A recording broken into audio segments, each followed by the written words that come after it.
오늘 우리에게 주신 하나님의 말씀 스가랴서 7장 1장 7절에서 17절 말씀인데요. 첫 번째 환상, 질투하시는 하나님이라는 제목으로 말씀을 드리려고 합니다. 스가랴는 제사장이면서 선지자입니다. 젊은 날에 부름을 받아서 낙심과 좌절과 절망에 빠진 그 이스라엘 백성들을 일깨우며 그 하나님이 함께 하심을 그 환상을 통해서 보여줍니다. 오래전에 요엘 선지자가 이런 말씀을 주신 적이 있어요. 요엘서 2장 28절 말씀에 보면 내가 내 영을 만민에게 부어주리니 너희 자녀들이 장래일을 말할 것이며 너희 늙은이는 꿈을 꾸며 너희 젊은이는 이상을 볼 것이라 이렇게 했는데 너희 늙은이는 꿈을 꾸며 바로 학계 선지자가 연로한 가운데 부름을 받아서 하나님의 꿈, 비전, 성전 건축에 대한 그 메시지를 전했다면 너희 젊은이는 이상을 볼 것이라.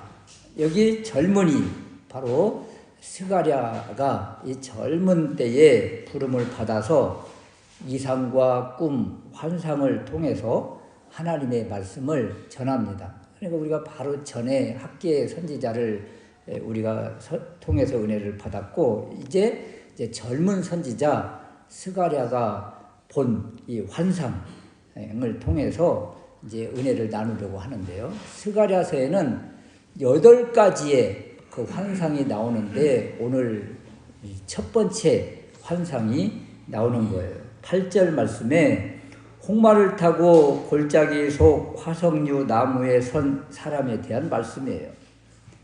밤에 골짜기, 밤과 골짜기가 주는 그 이미지가 있는데요. 그것이 바로 포로에서 돌아온 그 예루살렘에 있는 이스라엘 백성들의 현재 상황, 현재 상태, 이 모습이 바로 밤과 골짜기의 이미지라.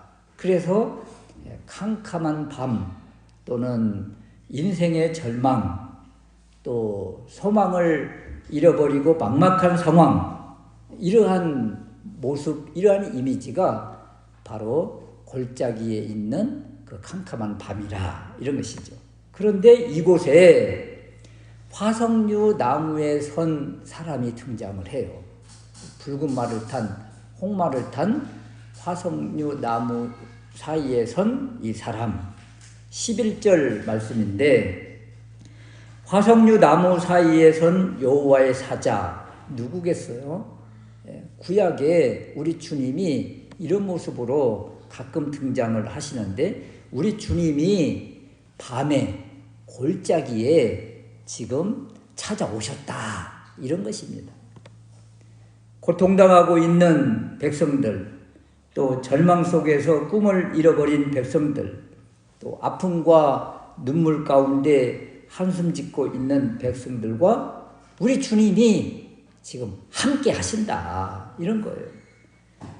그래서 스가랴서 1장 3절 말씀에 너희는 내게로 돌아오라 나 만군의 여호와의 말이니라 그리하면 내가 너희에게로 돌아가리라.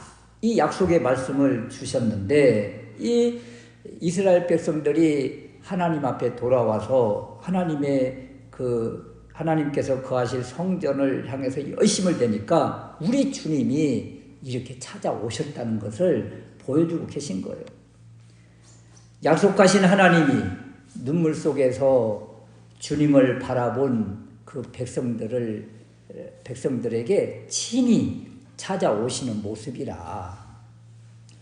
그렇다면 캄캄한 인생길, 막막한 이 답답한 이런 상황 속에 있는 이스라엘 백성들에게 찾아오신 우리 주님이 그렇다면 어떻게 위로를 하실까? 어떤 답을 주실까? 힘들고 어려움 속에서 돌파구가 보이지 않는 이들에게 하나님은 어떤 은혜를 주실까? 이런 것입니다. 첫 번째는 하나님을 소개해 주시는데요. 하나님은 어떤 분이신가? 질투하는 하나님이시다. 이것을 보여줘요.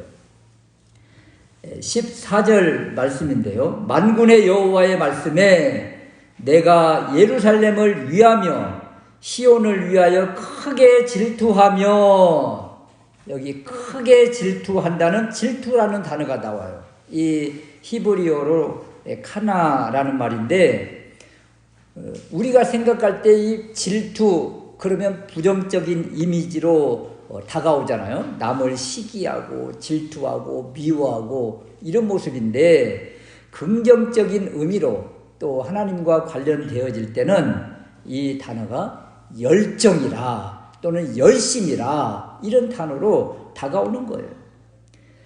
질투하실 정도로 예루살렘, 이스라엘 백성들을 사랑하심을 보여줄 때 이 질투라는 카나라는 이 단어를 사용하시면서 하나님의 거룩한 분노다 이렇게 지금 이야기를 하는 것입니다. 이 9절 14절 말씀을 현대인의 성경에서는 어떻게 번역을 했는가 하면, 내가 나의 거룩한 성 예루살렘에 대하여 깊은 사랑과 관심을 가지고 있다. 또 시온 성경에서는 내가 이스라엘 백성들을 열렬히 사랑한다 이렇게 번역을 했고, 새번역 성경에서는 이렇게 번역을 했습니다. 나는 예루살렘을 생각만 해도 속이 탄다. 시온의 이름만 들어도 가슴이 탄다. 지금 주님이 고통당하고 있는 답답한 현실 가운데 있는 그 백성들을 지금 어떻게 사랑하시는지 그 표현을 해주고 계시잖아요. 열렬히 사랑한다. 가슴이 탄다. 속이 탄다. 이런 사랑. 그래서 이 질투라는 이런 단어로 지금 소개를 하고 있는데, 그렇다면 질투 하나님, 그러면 우리에게 어떻게 다가오는가, 어떤 생각이 드는가, 이런 것인데요. 첫 번째는 이런 거예요.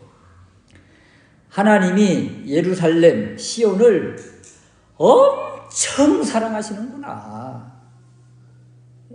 지금 얼마나 사랑하시는 것을 지금 보여주고 계시지요. 지금 예루살렘의 모습은 어떤가 하면, 스룹바벨 성전 봉헌식이 에스라서에 보면 다리오 왕 6년이니까 지금은 다리오 왕 2년 때니까 아직도 성전이 완공되려면 멀었어요. 이제 막 시작한 거예요. 그러니까 스가랴가 말씀을 받을 때 다리오 왕 2년이니까 여전히 성전 재건 중, 성전이 완공되지 못한 공사 중. 그런데도 불구하고 하나님이 백성들을 이렇게 사랑하신다는 거예요. 여러분, 우리가 생각할 때는 어떤 때 하나님이 우리를 사랑하시는 것 같아요? 하나님께 우리가 완성품, 모든 것, 하나님이 기뻐하시는 그 모든 것을 다 이렇게 드릴 때, 또 하나님께서 원하시는 하나님의 사람으로 우리가 완전하게 만들어질 때, 그때 우리 주님이 우리를 바라보시고 사랑하시고 기뻐하시지 않을까, 이런 생각을 많이 합니다. 그런데요, 보세요. 지금 성전 공사 중인데 이제 막 그것도 성전을 지으려고 했다가 여러 가지 상황으로 아예 손을 놓고 방치되어 버려둔 채로 15년, 16년, 거의 20년 가까이를 그냥 내버려 뒀다가 연로하신 그 학계 선지자가 백성들을 일깨워서 이제 막 성전을 지으려고 시작하려고 하는 이 모습인데, 이 모습을 보고 우리 주님은 기뻐하신다. 열렬히 사랑하신다. 이 모습을 지금 우리에게 주고 있는 거예요. 더구나 이러한 상황이 어떤 상황인가 하면 11절 후반절에 보면 온 땅이 평안하여 정온하다. 세상 권력, 세상을 지배하고 다스리는 이 페르시아, 이 다리오 왕, 이 시대 왕위는 견고하고 왕성하고 평안하다. 나라가 평안하고 견고한 거예요. 흔들림이 없어요. 그러면 이 나라 밑에서 식민지 통치하에 있는 이스라엘 백성들과 고통당하고 압제당하고 포로로 있는 각 백성 종족들은 탄식하는 때입니다. 우리 독립의 꿈이 점점 멀어지고 캄캄하고 소망의 불도 다 꺼져가는 이때 하나님의 백성들을 지극히도 사랑한다는 하나님의 표현이 등장을 하고 있는 거예요. 이 말씀이 우리에게 힘이 되지 않습니까? 세상 사람들은 그냥 잘 되고 형통하고 건강하고 번성하고 우리는 하는 것마다 뭐 제대로 이루어지는 나타나는 것도 없고 그래서 많은 사람들이 손가락질을 하면서 믿어봐야 아무 필요도 없네 이렇게 조롱하는 이러한 때에 우리 주님이 오셔서 이런 현장 가운데 오셔서 내가 너를 사랑한다 이 모습을 지금 우리에게 보여주고 있는 거예요.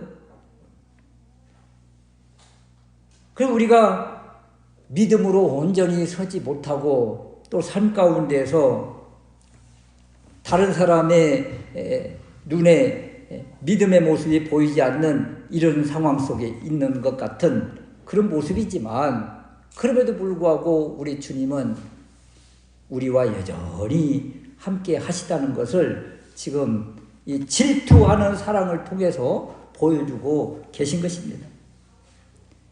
나 같은 죄인 살리신 주님의 은혜 얼마나 고맙고 놀라운가. 잘 나가는 사람만 사랑하시는 것이 아니라 아픈 손가락을 더 사랑하시는 부모의 사랑처럼 연약한 사람을 이렇게 사랑하신다. 이 하나님의 사랑으로 위로 받으시기를 주님의 이름으로 축원합니다. 두 번째는요, 질투하시는 하나님 하면 어떤 또 의미가 있을까? 내 백성을 힘들게 한 그들을 좌시하지 않는 하나님의 모습이라. 이스라엘 역사를 보면 이스라엘이 우상 숭배, 곧 하나님을 떠날 때 1장 4절 말씀처럼 악한 길, 악한 행실에 깊이 빠져 있을 때 하나님은 돌아오라는 이 채찍을 하나님께서 직접 행하지 않으시고 이방 주변 나라를 도구로 사용을 하셨어요.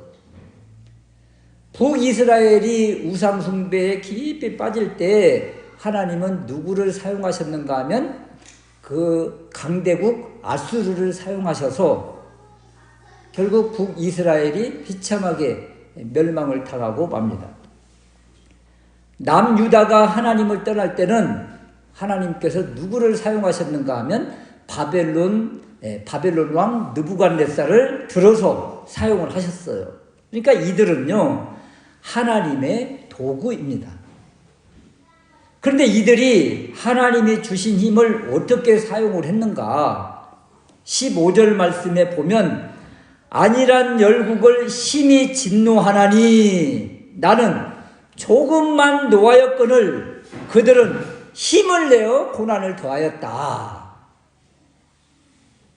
열국 주변 나라를 이스라엘과 유다를 이렇게 징계 채찍으로 사용한 것은 맞지만 그들에게 하나님을 떠난 백성의 징계를 조금 허용을 해 줬는데 이들이 하나님의 마음을 망각하고 착각해서 하나님의 백성을 너무도 무자비하게 짓밟고 초토화를 시켰다.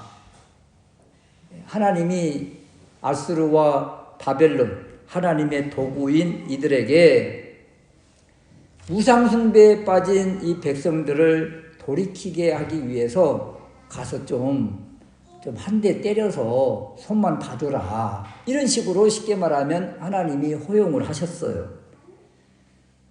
이것이 바로 하나님의 뜻이었는데 이들이 교만하게 자기가 주인이 되어서 방망이로 그냥 100대 1000대를 때리고 그리고 자기들은 그냥 승리에 취해서 기고만장한 이런 모습을 보이고 있다. 이에 대해서 하나님이 진노하고 계신 거예요.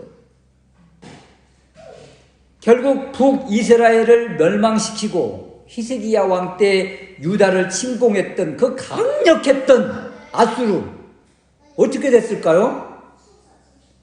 여러분 역사에 나오잖아요. 히스기야 왕 때 18만 5천의 대군을 이끌고 쳐들어왔다가 하룻밤새에 이 18만 5천 명이 그냥 송장이 되어버리고 그리고 돌아간 이 왕이 죽고 그리고 나서 얼마 있다가 바벨론에 의해서 비참하게 멸망을 당하고 맙니다.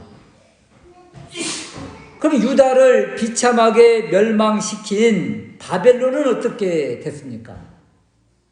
그 강력했던 바벨론도 역시 메대 바사에 의해서 비참하게 멸망당하고 말아요.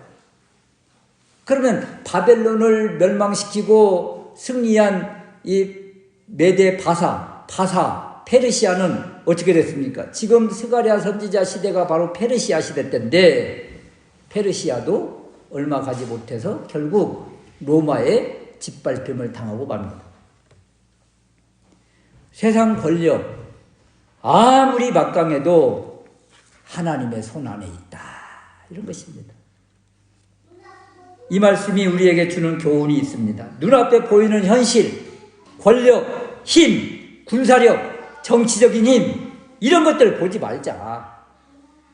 그들은 하나님의 도구일 뿐이지 그들의 그것들에 우리가 위축당할 이유가 하나도 없다. 보이지 않지만 온 세상을 통치하시는 만군의 여호와 하나님, 그 하나님을 바라보자. 우리를 극진히 사랑하시는 이 하나님이 계신다. 이 질투할 정도로 사랑하시는 하나님, 그리고 우리를 이렇게 힘들게 하는, 우리를 괴롭게 하는 그 대적들, 그들을 우리 주님이 이렇게 지금 대신 갚아주시잖아요. 대신. 그래서 우리를 위해서 이렇게 극진히 사랑하시며 대신 갚아주시는 우리 하나님이 지금 이 골짜기에, 이 밤에 오셨다, 찾아오셨다. 우리 인생 가운데 찾아오신 거예요.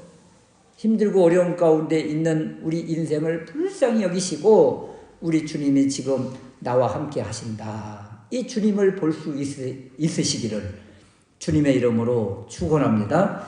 두 번째, 우리 주님 찾아오신 이유가 무엇인가? 회복과 복을 주시기 위해서 오셨다. 16절 말씀입니다.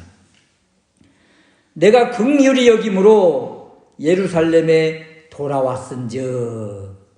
지금 예루살렘은요 황폐가 된 곳이에요. 성전도 다 무너졌고 이곳에 지금 포로로 있던 이스라엘 백성들이 일부가 스룹바벨을 중심으로 지금 돌아왔는데 지금 비참한 곳이죠. 그래서 밤과 골짜기라는 이미지를 사용한 거예요. 이곳에 우리 주님이 돌아오셨다. 그러잖아요. 지금 돌아오셨다. 에스겔서에 보면 우리 주님이 떠난 적이 있어요. 이렇게 떠난 적이 있으니까 지금 여기 표현에 돌아오셨다 이 표현을 하신 거예요. 에스겔서 23장 36절에 보면 네가 나를 잊었고 또 나를 내 등 뒤에 버렸은즉. 이스라엘 백성들이 우상을 끌어안고 우상 앞에 절하면서 하나님은 아예 뒤로 던져버리는, 하나님을 무시해버리는 이러한 모습, 이러한 시대가 바로 에스겔 시대입니다. 그래서 주님이 이런 표현을 하는 거예요. 네가 나를 잊었고 또 나를 내 등 뒤에 버렸은즉. 하나님이 어떻게 하실까요? 떠나시겠지요. 계속 돌아오라고, 그리하면 안 된다고 선지자들을 얼마나 보냈습니까? 우리 주님께서. 돌아오지 않는 이들을 바라보면서 결국 하나님이 떠나세요. 에스겔서 10장 18절 말씀에 보면 여호와의 영광이 성전 문지방을 떠나고 이제 성전에서 나오는 거예요. 성전에 이제 더 이상 계실 수가 없어서 우리 주님이 더 이상 역겨워서 있을 수가 없어서 이제 성전에서 나오시고 문지방을 떠나고 그리고 착 올라가서 여호와의 영광이 성읍 가운데서부터 올라가 성읍 동쪽 산에 머무르고 그리고 이스라엘을 떠나가셨어요. 여러분, 여호와의 영 우리 주님이 이스라엘 백성들 그렇게 돌아오라는 외침을 거부한 이들을 더 이상 두고 볼 수가 없어서 우리 주님이 떠나셨어요. 우리 주님이 떠나면 어떤 일이 일어날 것 같아요, 여러분? 우리 주님이 떠나신다. 그러면 어떤 일이 일어날까요? 비참하게 됐습니다.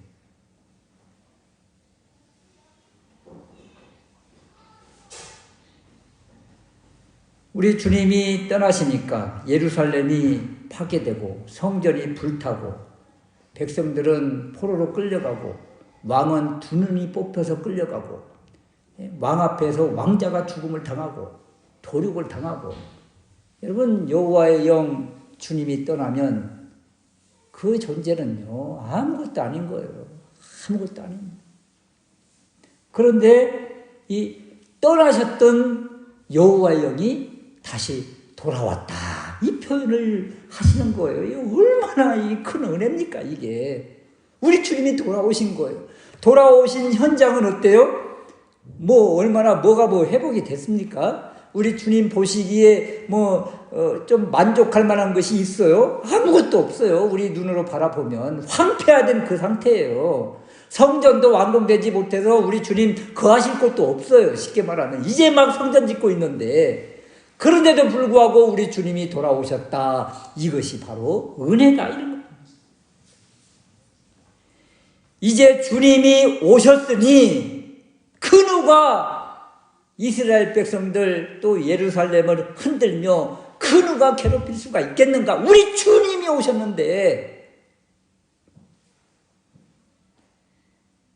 아버지 없을 때 무시했던 이들이 그때가 바로 아버지의 빈자리라고 그러잖아요. 그런데 오늘 아버님이 딱 돌아오셨다. 그러면 그 괴롭히던 그들이 그냥 이제 다 도망가는 거예요. 이런 것처럼 우리 주님이 돌아오셨어요. 예루살렘에. 돌아오신 이 하나님이 이스라엘 백성들을 향해서 어떤 은혜와 복을 약속하시는가, 돌아오셔서 무슨 복을 주시기 위해서 오셨는가, 이런 것이죠. 16절 후반절에 보면 예루살렘 위에 먹줄이 지어지리라. 먹줄을 보신 적이 있으세요? 먹줄 이렇게 생겨가지고 이렇게 거기서 실이 나와요. 실이 쫙 나와가지고 제가 먹줄 이렇게 판자 또는 기둥나무 이런 걸로 이렇게 집을 짓는 모습을 어릴 때 본 적이 있는데 판자도 이렇게 반듯하지가 않잖아요. 처음에는 비틀비틀 하잖아요. 그 나무를 이제 자를 만큼 먹줄을 딱 가지고 가서 한쪽에다 놓고 딱 튕기면 줄이 쫙 그어지는 거예요. 그러면 그 줄대로 딱 톱으로 또는 대패질로 이렇게 해서 깎는 이런 모습인데 이 먹줄 이미지가 무엇입니까? 공사잖아요. 공사. 집을 짓는 것이잖아요. 예루살렘 백성들이 지금 하는 일이 뭐예요? 성전 공사예요. 성전 재건 공사.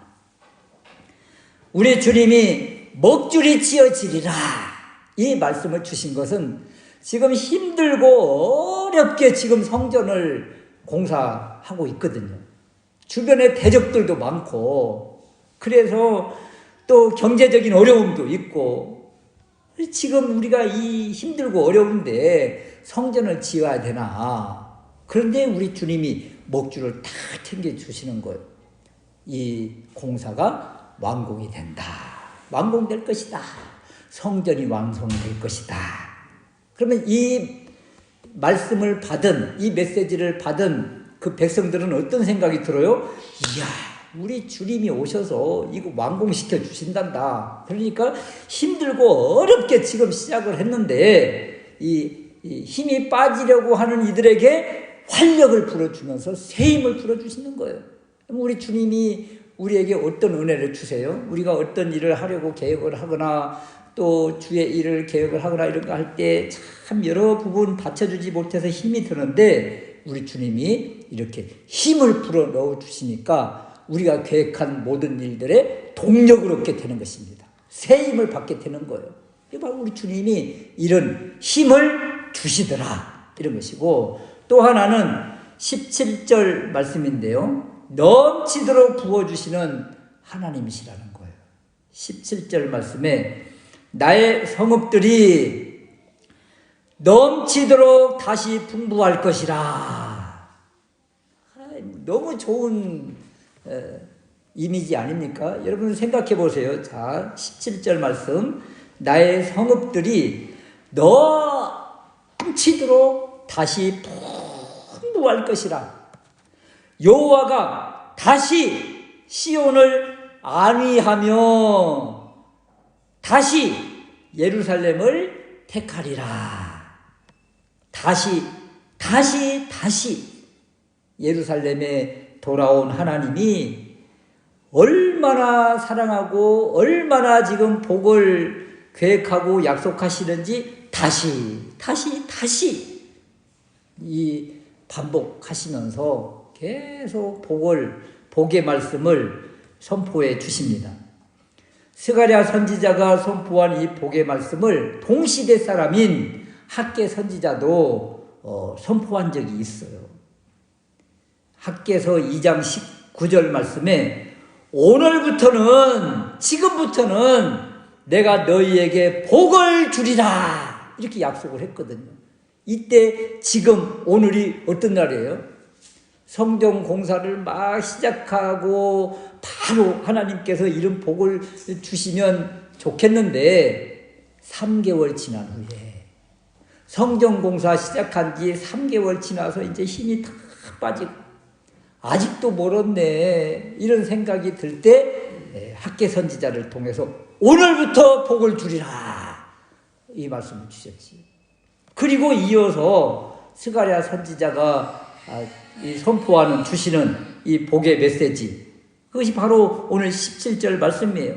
스가랴 선지자는 더 정확하게 넘치도록 다시 풍부할 것이며 다시 시온을 안위하며 다시 예루살렘을 택하리라. 다시 풍부, 다시 위로, 다시 택함, 이 세 가지의 복을 주시는데 여기 하나만 실제가 되어도 이 얼마나 좋습니까? 그런데 이 세 가지를 다 약속해 주시는 거예요. 강대국에게 짓밟혀 다 잃어버렸던 이들에게 다시 회복해 주시겠다는 이 하나님의 약속, 이것이 스가랴 선지자가 본 첫 번째 환상입니다. 그러니까 첫 번째 환상에서 우리에게 주시는 이미지를 다 그려보십시오. 붉은 말을 타고 온 천사, 여호와의 천사가 밤에 골짜기에 찾아오셨다. 이것은 우리가 지금 캄캄한 인생길, 막막한 답답한 현실 이 가운데 어찌할 바 모르고 있는데 여기에 우리 주님이 오신다. 여기에서 우리 주님이 함께 하신다. 여기에 계신다. 이것을 기억하시기를 바라고, 또 하나는 우리 주님이 돌아오셨다는 거예요. 우리와 영원히 여전히 함께 하시는 임마누엘의 하나님을 붙잡으라는 거예요. 주님 여기 나와 함께 계신다. 우리와 함께 계신다. 또 하나는 이 주님이 이제 다시 회복해 주시는 회복의 메시지가 있잖아요. 다시 약속해 주시는 이 하나님의 약속의 말씀을 붙잡고 참 힘들고 어려운 이 인생길, 주님이 주시는 힘으로 또 이 복음의 말씀으로 넉넉히 견디고 이기시는 우리 모두가 될 수 있으시기를 주님의 이름으로 축원합니다.